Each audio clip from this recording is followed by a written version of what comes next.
Welcome back to part two with James.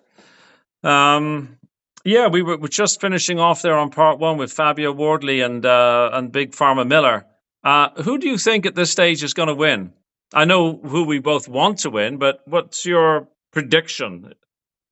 Fabio Wardley, just because he seems impervious to pain, and against a guy that shouldn't really be on the juice because he'll be too wary of being caught out. I reckon Fabio does the job. Yeah, he's So not do I. afraid of facing up to a man and just smashing him up, is he? So yeah, Yeah, I think that Fabio is going to be fitter. I think he's going to have that hometown backing. I don't mean home cooking. I don't mean on the judges' scorecards. I mean it's going to be at Portman Road. It's the home of his football club. yeah, It's going to give him that extra bit of oomph. And if Miller starts putting it on Fabio's just going to get tougher. Like you were saying, he's like an old school fighter. hmm I absolutely will be supporting him. I'll be screaming at the TV for Fabio Same to. here because although he's not British champion now.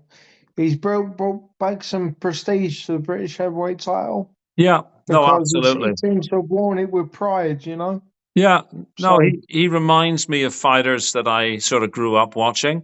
So mhm. I'm very much supportive of Fabio. I quite frankly, I also like the way that he conducts himself outside the ring. I like the way he speaks. Of course he can trash talk with the best of them, but he's generally like he's a thoughtful, intelligent, articulate kind of guy, and I like his story. I like that background. Yeah, I agree with you, Bob. Definitely. I Um, yeah, he's not. He's well spoken and very, like you say, articulate. He's not been drawn into this whole because there was a lot of backstory about some sort of track, some sort of hip hop track that had been Oh, done. music track. Yeah, yeah. Yeah. And he's not really been drawn into that. He just turned around and said to Miller, no interest in that. It's nothing to do with me. We'll meet on the night. We'll meet in the ring, and you can have a go at me there. I'm not getting involved. So Yeah. fair play to him. And apparently he had nothing to do with the production of that music track. I haven't heard the song. No, Um, uh, what I read is there was some AI voiceover or something which made it sound like Fabio, but I don't know because I haven't heard of it. And honestly I wouldn't know how to find it to hear it. But yeah, I like the way he said, "Look, if I'd had anything to do with it, I would tell you. I haven't. I didn't. Don't know what you're talking about. Meet you in the let's ring." fight. Yeah, Yeah, see you in the absolutely. ring. Yeah, absolutely. No, I like him. I'll be putting a few bucks on him. I suspect he'll be the betting favorite, but I'll be putting a few bucks on just to support him, and I'll be, like I say, I'll be screaming at the TV. Um, Yeah. I saw something else. I don't know if you saw it. Um, Fraser Clark was being interviewed by one of the big outlets, and it seems that he and David Adelaide don't get along. I didn't know that. So apparently, there's some dislike. He was commenting upon that David Adelaide TKB fight, and he said that he's looking to fight the winner, and he hopes it's TKB.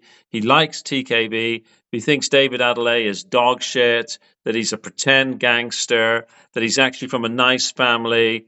That David Adelaide and his friends had cornered Fraser Clark in some parking lot, but then they didn't have the cojones to go and actually do anything about it. It was it sounded like a bit like a genuine dislike, but these days it's hard to tell. Yeah. I was just about to say, Bob, do you really believe that? And I very believe very little, to be perfectly honest, from these Yeah. characters. But I mean, everything nowadays, they can't just say, oh, well, we're next in line, we're next in the rankings below. Like, let's have a fight. There has to be some sort of element of hatred behind it. Do yeah, you know what I mean? Like, if it's not cooked, and there's a bit of anger there, that it's almost like the fight can't happen. yeah, So I don't necessarily believe that. I've never heard of that before. well, Um, you yeah. know. I've not heard Fraser Clark speak badly about anybody else, actually. So that's why I sort of picked up my ears. Where do you think Fraser Clark's career is going to go? I don't know. Like he seems too nice for boxing. I don't like Bob. You're not going to be aware of this, but I implore you to look it up. The UK fans all know what I'm talking about. Fraser Clark reminds me of a character in a show called This Is England, a guy called Milky. And Milky's like This Is England set in like the 80s, and England when the National Front were on fire and everything like that. And he just seems like a really likable sort of character and all. Like Fraser Clark, he just doesn't seem very like he'd have a go at anybody, and he's just like dead nice, and he hasn't got the real anger required to really get involved in a proper feud. Well, So I'm going to date myself a little bit, and go on. it'll sound very unkind. There used to be a soap opera called Crossroads, and they had I've a heard of handyman Crossroads. gardener called Benny, and Yeah. Benny had learning difficulties. Um, and, and Fraser Clark, even though I mean Benny was Caucasian, Fraser Clark is not. But Fraser Clark slightly reminds me of Benny from Crossroads. Well, I'll And tell you what, after we've chatted, I'm going to send you a video of Milky out of This in England, and you'll probably veer towards my side. But okay, what I mean by that is Milky's he's very likable. He's very sort of outgoing and gregarious and all that, and like you can't really see that he's got any genuine beef with anybody. So what my point was, I think all this David Adley stuff is bullshit. right, Basically, they're yeah. just turning around because nobody can just have a fight nowadays. They have to have some sort of needle or aggro behind it. It's a load of crap. Yeah, it's totally unnecessary, and I can't really pinpoint when that first started.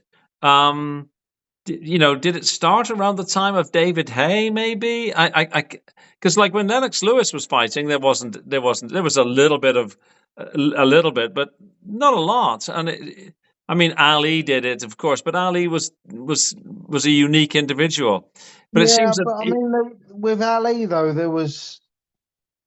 it wasn't real though, was it? It was like there was a smile behind it. yeah, and it was clever and it was well done. I mean, I'm sure that Joe Frazier didn't think it was very funny, Well, but no, he yeah, certainly didn't because he said, didn't he? I think Joe Frazier have Ali on his voicemail when he turned around and said, "I made him that way." yeah, I did that. Yeah, I did that. Yeah, Yeah, basically, yeah. yeah. So Joe Frazier's a bad example there, Bob. But Yeah, I that's get what I where you said. I don't get the think Joe point you're Fraser making. found it very funny, No, but no, generally, like at sort of like British level or whatever, obviously I'm going back a lot of years, but it never seemed to have that much narrative. It's boxing's become very much like wrestling now that you have to have that thing. yep, Like they're trying to make it with Dave Allen and Johnny Fisher. Like those two guys, they don't really have anything to bitch about. They're just guys who are going to be like, yeah, I'll see you on Saturday. I'll try my best to knock your block off. But they're trying to bring all this sort of beef, whether it's the father or Gareth A. Davis into do it. you, They're do you trying think to that? stoke Well, it up. do you think that speaks to the short attention span of the modern boxing fan, the modern person? Like we need something to really like grab our attention because 36 minutes isn't going to grab our attention. 12 rounds of boxing because it's boring. So we need something like to the average person, I should say. So we need something to like really stoke the fire and make people want to watch it for the duration. Well, I think that the lesson is actually the WWE that they created this immensely successful product Mm. that's entirely fake. out of Yep. narratives. Like when I first came to Canada, like 35 years ago, I started watching what was then called the WWF, and I Yep. thought, wow, like this is like how can people be into this? And then you see a stadium that's like an American football stadium that can be absolutely jam packed with everybody buying the merch and everybody supporting their their star, and yet Mm. it's all not real. Yeah, exactly. And people paying to go to pubs to watch it and packing out pubs to watch. It's scripted. To watch a storyline, To watch a basically. It's storyline, like to watch a soap, a, a soap live opera. action a live action movie, like a one A take. soap opera. Yeah, it is. Yeah. It's actually an incredible piece of marketing, and so maybe boxing Crossroads. Crossroads there, Bob, with aggression. That's what it is. crossroads with aggression. Yeah. Yeah. Hey, So yeah, did you happen to catch the Boots Ennis fight yesterday? I certainly did. Yeah. And Oh, do, I was very, very impressed with him, to be honest. yeah, I missed the first round. I caught like the tail end of the first round, and then I watched the second round through to the sixth because it was like 7:30. It was like 8 o'clock at night with me, right? So I put up a video as soon as it was over. But yeah, what do you think? What do you think of that? I'm probably going to get jumped on for saying this, but he's got a very Mayweather-esque jab. Um, Ennis was just everything was working off the jab, and Stanionis is the kind of fighter who people were saying like he's going to give Boots Ennis problems because he comes forward and he's going to lean all over him and he's going to do what he does, pressure fighting and that. But Ennis didn't give him the opportunity to do that, and every time Stanionis got close, he weren't just using his hands; he was using his feet just to get out of range. And yeah, I think he was fantastic. I think Feet it and was hands in perfect coordination. He was very. I say Mayweather. I'm probably more like he was probably more like Terence Crawford, right. Yeah, using that jab and the viciousness. And I would love to see a Terence Crawford and Ennis fight now after watching that performance. yeah. I thought it was like I'm sort of was racking my brains, and it might be the best Boots Ennis performance I've seen, to be honest with you. Like Yep, 100%. there was a lot of things right about it. Um, I predicted that Boots Ennis was going to stop Stanionis, and I think I said on my video about the seventh round. But then I actually went and put a few bucks on Stanionis because he's the underdog, and I thought, well, maybe But Mm. it was a comprehensive beatdown. Like the little bit I saw of the first round, I thought, okay, well, maybe Stanionis is going to perform as people have been saying. But from round two onwards, I didn't see that Stanionis was really much in it. Like, I'm not saying he didn't come to fight, but he was just outfought. But it's very it's very hard to fight and fight your fight if you're a pressure fighter when you've got a jab pumping in your face Yeah, constantly exactly. because you can't see. But it wasn't just like it wasn't a flicky jab either. It was very, and I think I made the wrong comparison because I said Mayweather initially, and then I said Terence Crawford. Terence Crawford's the right comparison there because that jab was vicious and that jab looked hurtful. Oh It was yeah, quite yeah. It wasn't heavy, just and like he a was ranging jab. It was almost like a no. power jab. It was, Well, y- yeah, it was Errol Spence. It was the way that he cleared Errol Spence from the yeah, rankings, basically. yeah. He finished I'm Errol gonna, Spence, really, didn't he? yeah, Yeah. No. I'm gonna smash this in your face, and I'm gonna rack up points in the process. So Uh, yeah, very, very impressed with Ennis. and he did excellent body work as well. Like at one point, he was almost hitting Stanionis at will, and it was like it seemed at points to be like almost like a mismatch. I mean, Hmm. Stanionis, his nose was bleeding, and he was clearly struggling. I was a little surprised that he retired on his stool. I think it was the sensible thing to do. I'm not criticizing him, but I was a Yeah. little surprised that he gives up his record, gives up his belt on his It stool. goes against his character, doesn't it, Bob? That's what you're alluding to, I think. Yeah, it's sort of, not as shocking as, Liston not coming out for, in the first Ali fight, but it was surprising. Because when his corner was saying to him, "You're done, you're done," I was expecting him to be, like, "No, I want to go," but but he Done. he was like, Basically, yeah. "Oh, okay, I'm done. Okay." Yeah. Yeah, but I think but that's kind of good in a way Oh because yeah, yeah, there's many times where we sat here and we're saying, look, the fighter never knows when to stop. yeah, The fighter will fight on until they're dead.